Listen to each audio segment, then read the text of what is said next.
Es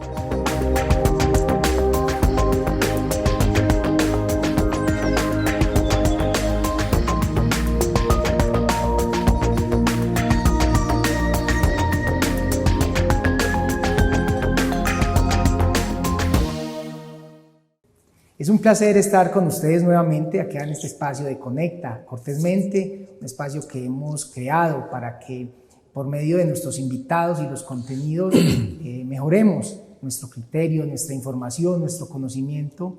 Y hace 8 días iniciamos un tema que hoy vamos a desarrollar nuevamente o que vamos a continuar con el doctor Gustavo López, economista, quien por más de 40 años ha tenido vinculación con Naciones Unidas, con la UNESCO. Desde Francia trabajó muchos años con diferentes países en temas de educación, de cultura, y pues hoy nos acompaña nuevamente en el programa para continuar con un tema muy interesante. Desde hace 8 días venimos hablando de los ODS y principalmente este objetivo que tiene que ver, que es el 4º, con la educación de calidad, y pues digamos que en el marco de lo que han sido las Naciones Unidas y sobre todo los Objetivos de Desarrollo Sostenible, estos 17 que tienen una vigencia de 2015 a 2030. Hace 8 días hablábamos de cómo la educación, en términos de esos cambios que planteaba el doctor Gustavo, de la transversalidad, de la pertinencia, de cómo la educación se enfrenta a retos y cómo debe ser el eje transversal para realizar cambios en la mentalidad, en los sistemas. También nos dejaba un mensaje muy importante al final en términos también de contexto para este programa, y es cómo poner el ser humano en el centro por encima de la misma economía para enfrentar los grandes retos que tenemos, como es el cambio climático, los modelos políticos, económicos. Doctor Gustavo, nuevamente bienvenido, qué rico estar y continuar con usted este diálogo que ha sido muy interesante, y pues quiero que iniciemos por el tema del sistema educativo. Digamos que el sistema que en nuestro país pues inicia con los procesos de primera infancia, guardería, preescolar, escuela, colegio, universidad, tienen indudablemente unos aspectos que podemos analizar como aspectos de mejora también y aprendizajes de muchas cosas que se ven en el mundo, y que nosotros pues en nuestro país, por las brechas económicas, digitales, por las brechas también de distancia, este sistema podría uno en muchos casos pensar que no es tan pertinente. Sí, mira, una de las lecciones que estamos entendiendo estos días para la educación, por ejemplo, es que la inclusión, la equidad y la calidad aparecen como fundamentales en el modelo o las políticas que nos fijemos. ¿Qué pasaba antes del 2020, del año pasado, antes de llegar el virus? Que todo el mundo, en todos los países, estaban tranquilos los políticos, los gobernantes y las gentes que manejaban los sistemas educativos, etc., atendiendo las gentes que podían entrar a los colegios que tenían. Se hacía un cierto esfuerzo por tener más aulas, por dar entrada a niños, pero se quedaba mucha gente fuera. Y así observábamos, por ejemplo, que del paso de la educación de bachillerato a la universidad se quedaba un buen tanto, y después de los que entraban a la universidad salían unos poquitos. Ajá. Es decir, de bachillerato a universidad ya se quedaba casi la mitad de la gente fuera. Y simplemente eso era un dato. Y las universidades se quedaban tranquilas porque recibían al que podían. Y los colegios pues graduaban al que podían, porque ya en bachillerato se habían quedado muchos. Los del medio rural les costaba muchísimo.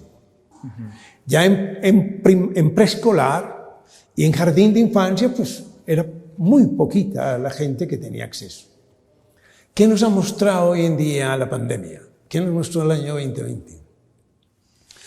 Que todos somos importantes, que todos los seres humanos que estamos en una región valemos. La pandemia, el virus, trajo y nos puso a todos un valor social agregado fundamental. El año pasado nos mostró que una persona montada en una moto, trabajando en Rappi o no sé qué empresita de distribución de alimentos y de cosas básicas, era más importante que el ingeniero que estaba sentado en una casa o en un apartamento sin poder salir, que no lo dejaban salir, que estaba sentado ahí sin poder hacer absolutamente nada, porque el virus lo paró. Y en ese momento, durante el año, los de Rappi, que podían tener primaria nomás, se volvieron fundamentales. El 2020 fue un cambio de lentes para la humanidad entera. Nos dimos cuenta que todos somos claves. Y principalmente los que no tenían tanta formación ni tanta educación. Sobrevivimos gracias a ellos. Las enfermeras se convirtieron en seres importantísimos. Todos los que estaban alrededor del hospital. Desde los que tenían la seguridad en sus manos. En la entrada. Todos fueron esenciales. Entonces, hoy tenemos una lección enorme. Y es que la educación y el aprendizaje deben mirar por igual a todos en el planeta, en todas las sociedades, en todos los municipios. Todo el mundo es valioso, ¿no? La educación, al repensarse así, y como decíamos en el programa anterior, al haber quebrado los muros de las escuelas y de los colegios y de las universidades, quebró también los planes escolares. Ya no es más lo importante el plan educativo escolar para la institución X o Y. No. Ya eso no es el centro del actuar en un municipio, por ejemplo. El centro del actuar en un municipio da un viraje de 360 grados. Ahora es la mirada sobre el individuo, sobre la comunidad. Y ya no es un plan escolar sobre esa persona que está ahí, no. Es una concepción del ser humano en ese contexto, en esa cultura, con esos saberes y saberes que él tiene, y entonces pensar en cómo quien tiene en sus manos la responsabilidad del municipio o del sector X o Y, ver cómo llega a él. Ya los planes escolares deben pasar a otro nivel, más operativo, digámoslo así. Una lección fundamental para el futuro, por ejemplo, es ¿por qué no reducir los contenidos de los planes escolares al 50%? Y me preguntarías, ¿y para qué? Para que el estudiante pueda interiorizar, y el educador, y los padres, y la comunidad, dándole la mano en esa crianza mutua que volvíamos a retrotraer en el programa anterior, poder profundizar con el niño en esos fundamentos mayores. Porque ¿qué era lo que hacíamos con los planes escolares? Llenarlos de informaciones y de prácticas y de cosas en tiempos muy limitados, en donde el niño no los lograba asimilar plenamente. Es que ahí, doctor Gustavo, justamente quiero hacer una pregunta, y es que, digamos que el modelo educativo colombiano, pues en muchos casos, que además lleva mucho tiempo, porque pienso que, digamos que esos cambios que usted plantea que deberían de hacerse, en muchos casos no se hacen desde el ministerio, no se hacen desde las direcciones de educación, desde las secretarías, más bien es el mismo docente ahí en su contexto, mirando cómo se acomoda, como nos tocó ahorita con la pandemia, el que no tenía internet, el que tenía una familia que apoyaba. Entonces, muchas veces es el docente el que tiene que enfrentar estos retos y estos cambios. Pero yo quisiera, doctor Gustavo, que usted me hablara en el marco del conocimiento que usted tiene, sobre todo en otros modelos educativos, porque yo sé que hay modelos que son más exitosos, que justamente van en esa dirección de lo que usted menciona, no tantas áreas, no tantos contenidos, sino más bien ese tipo de espacios donde está más lo pertinente, donde está realmente lo que el niño o el joven puede realmente introyectar y aplicar. ¿Qué ejemplos podemos tener con respecto a ese tipo de modelos? Mira, yo he estado acompañando desde el año 2018 como asesor especial en Asia desde Japón, que han estado muy interesados y muy preocupados los gobiernos, la academia, la investigación, la ciencia, en estas temáticas, pensando al 2050 y más allá, porque en Japón ya están pensando en el 2100. Fui en el 2018 invitado a conferencia internacional que se hizo y trabajo de una semana en equipos muy fuertes, digámoslo así, con investigaciones de base muy sólidas. Y también volvimos en el año 19 a ver cómo se profundizaba más y se sacaban algunas líneas y directrices políticas. Estuvieron presentes China, Japón, Tailandia, la India, Australia, en fin, todos esos países de ese lado del mundo, digámoslo así, y donde está la mayor parte de la población mundial.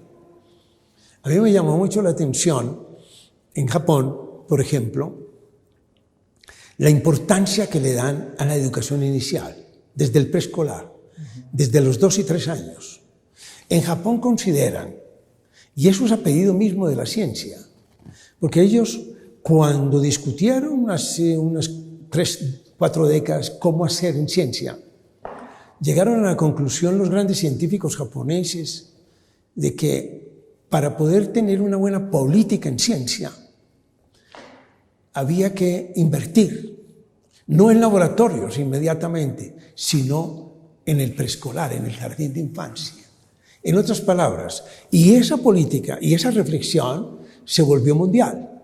Ya después, en la UNESCO y en otras manifestaciones de conferencias mundiales en ciencia, se llegó a esa conclusión. Si se quiere ser fuerte en ciencia, hay que invertir muchísimo en los jardines de infancia. La política científica empieza en el jardín de infancia, para decirlo de otra forma. Nosotros no lo vemos así todavía. Estamos muy lejos de eso. Pero la pandemia nos ha mostrado que si queremos un país distinto, un país de paz, un país sostenible, un país viable, un país que se recrea en esta enorme naturaleza que tenemos y belleza de país, tenemos que empezar ahí. Y toda la educación inicial tiene que replantearse profundamente, porque es ahí donde tendremos el éxito o no de la universidad. El éxito que buscamos en la universidad está ahí, en el jardín, en los niños. Y si nosotros no le damos importancia a los 7 primeros años, que es cuando se estructura la mente del ser humano, porque después de los 7 años es muy difícil orientar y encaminar a un ser humano. Ese cambio de mentalidad de que hablábamos en el primer diálogo que tuvimos, y cambio de pensamiento, hay que hacerlos en esos 7 años. Cambiar las gentes adultas es muy difícil y es muy doloroso. Y por eso se habla de cambio de generaciones. Diríamos que si nos preparamos ahora, y la pandemia ha sido, digamos, algo muy positivo para la humanidad, porque nos está permitiendo una reflexión tranquila, serena, crítica, audaz. Las gentes en todas partes, en el medio rural, en los municipios, en todos los municipios de Colombia se está pensando. Es una maravilla. Y tenemos una cultura fantástica. Y tenemos una civilización que nos ha quedado fantástica, de donde podemos nosotros beber las nuevas semillas que impulsen una razón y una racionalidad distinta para que nosotros podamos entonces darnos la mano y seguir adelante. Te hablaba de Japón. Primero, niñez, la infancia. Segundo, se concentran en ciertas materias. Allá en la educación primaria no hay 14, 17 o 20 materias. Aquí nos llenamos de materias. Aquí parcelamos al máximo el conocimiento. Ponemos al niño al frente de múltiples profesores que no tienen tiempo para prepararse, porque el profesor X le toca dar 6 materias, para las cuales no tiene tiempo. El niño tampoco ve la importancia de esas materias. ¿Qué es lo fundamental hoy en día? Cuando tenemos, y vamos de la mano de lo digital, porque ya todos los niños vía lo digital tienen acceso al mundo, saben lo que está pasando en China al minuto, obviamente todo lo que pasa a su alrededor al minuto, intercambian entre ellos, etc.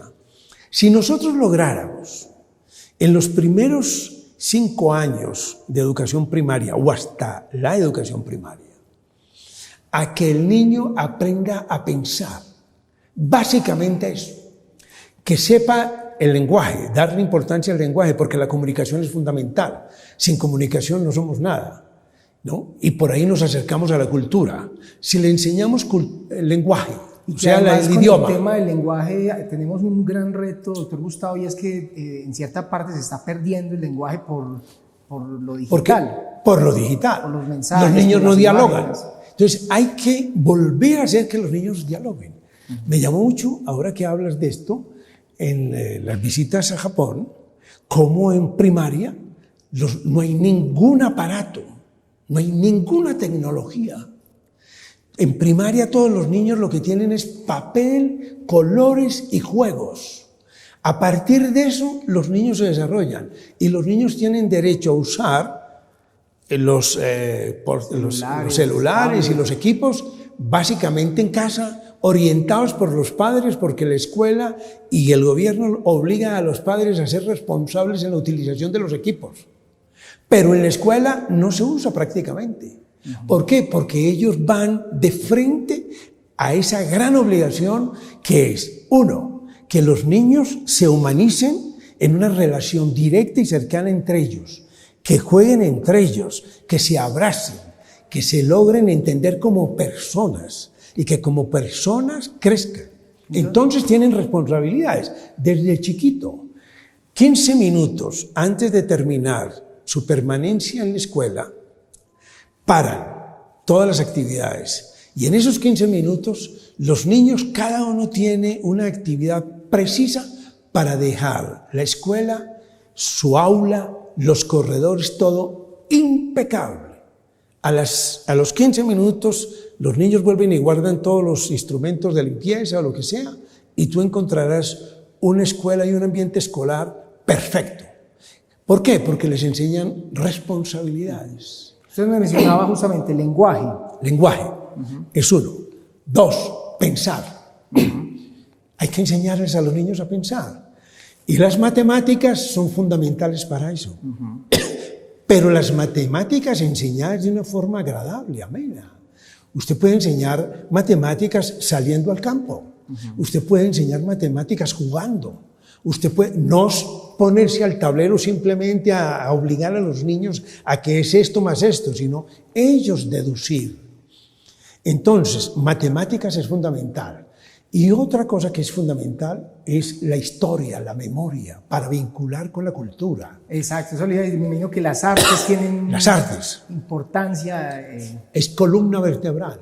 Entonces, nosotros tenemos columnas vertebrales, cultura, historia, memoria, para saber de dónde venimos, cuáles son nuestras raíces, matemáticas, obviamente, y desde las matemáticas vas entrando a elementos fundamentales de biología y otros. Y por este lado, entonces, trabajar todo lo que es pensamiento. Ahora, por esas vías, tú vas a tener a un estudiante a los 5 años totalmente diferente, porque vas a tener a un niño que piensa. Tú te enfrentas a un niño japonés de 4 y 5 años y ese niño te sostiene un diálogo tranquilo, te hace preguntas, las responde y tal, y te vincula muchos elementos de diferentes sectores con una gran facilidad y soltura, sin problemas. Los niños nuestros no tienen esa habilidad. Ahora, apoyémonos, naturalmente, en todos estos medios digitales para poder entonces al niño no darle tanta información porque él la puede encontrar en sus tiempos vía la utilización de estos aparatos. Enseñemos a pensar. ¿Para qué? Para que el niño pueda vincular, articular, hacer correspondencias con los datos que tiene. Ajá. Que el niño pueda ir poniendo límites a la información que tiene. Para que el niño pueda ver que es mentiras algunas veces lo que le están diciendo. Porque muchas veces en los diálogos que tenemos con nuestros familiares y los niños pequeños, ¿no? Los nietos o sobrinos, ellos mismos te dicen, usted me está mintiendo. Que sean capaces de desarrollar al máximo eso, ese pensamiento crítico, audaz. Y por ahí la innovación. Entonces, la creatividad va amarrada al elemento cultura. Creatividad, creación permanente desde chiquitos. Porque lo que hace mucho la escuela, en la visión anterior, era castrar la inteligencia y la creación y la creatividad del niño, del ser humano. Entonces, entrábamos siendo sabios, 100%, entrábamos al jardín, ya el preescolar nos iba limitando, la primaria nos iba limitando, la secundaria nos reducía más y la universidad ya nos reducía más y la especialización muchísimo más. Entonces, las personas súper especializadas son personas que saben muchísimo de casi nada, que no les sirve para casi nada, sino para eso, y los aísla del trabajo con otros. Hoy en día, la complejidad de la vida, de los problemas que tenemos todos, estamos observando que necesitamos comprender lo complejo del mundo y saber también que ningún problema lo solucionamos solos, ni lo solucionamos desde una sola visión de profesión. Digamos, no lo soluciona solo el médico. Hoy en día el virus lo está solucionando la intervención de múltiples disciplinas, obviamente. El estar en casas, tuvieron que moverse múltiples actores de distintas especializaciones y de diferentes tecnologías, digamos, y técnicas profesionales en distintas técnicas para ayudarnos a salir adelante y a no morirnos. Y pudimos hacerlo. Mira una cosa en esto para verlo de forma más radical. Hoy en día, hasta la pandemia, la escuela, la formulación que teníamos de escuela y de modelo educativo, hacía con que el estudiante de sus 24 horas no dedicara sino entre el 10 y el 20% de su tiempo a esa educación escolar. Hoy, con la nueva situación, eso se rompe. Y entonces ya no es más el estudiante pensando en el 10 o el 20% dedicado a educación, es el 100%. Entonces, cuando se rompe ese paradigma y vamos a un paradigma de la utilización del total del tiempo del ser humano para formarse y poder llegar a ser más sabio cada día, no recitar datos, no, es ser más sabio, más comprensivo, ¿no? En esa caminada con los otros mientras esté en el planeta, para tener una calidad de vida concreta, nosotros tendremos unas exigencias nuevas para el sector educativo.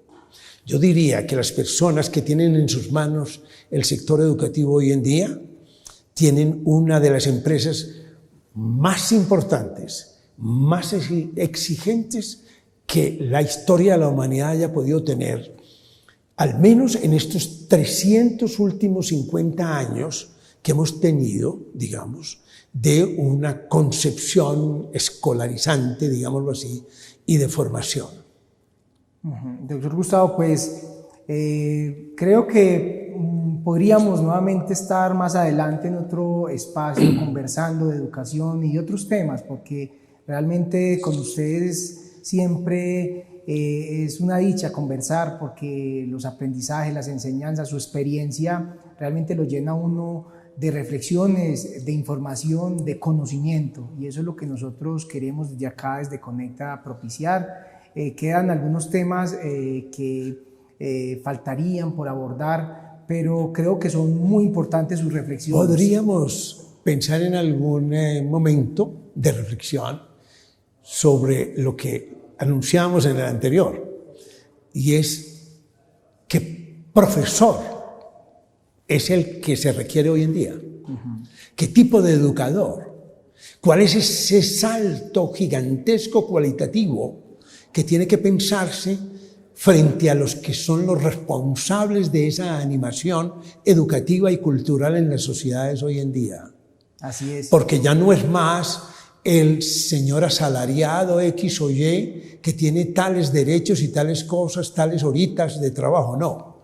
¿Cuál es el nuevo líder social que debe surgir, quien tiene la bandera en sus manos de la educación y de la cultura como promotor principal? Porque todos estamos obligados a ser educadores y a compartir lo que sabemos con los demás. Así es.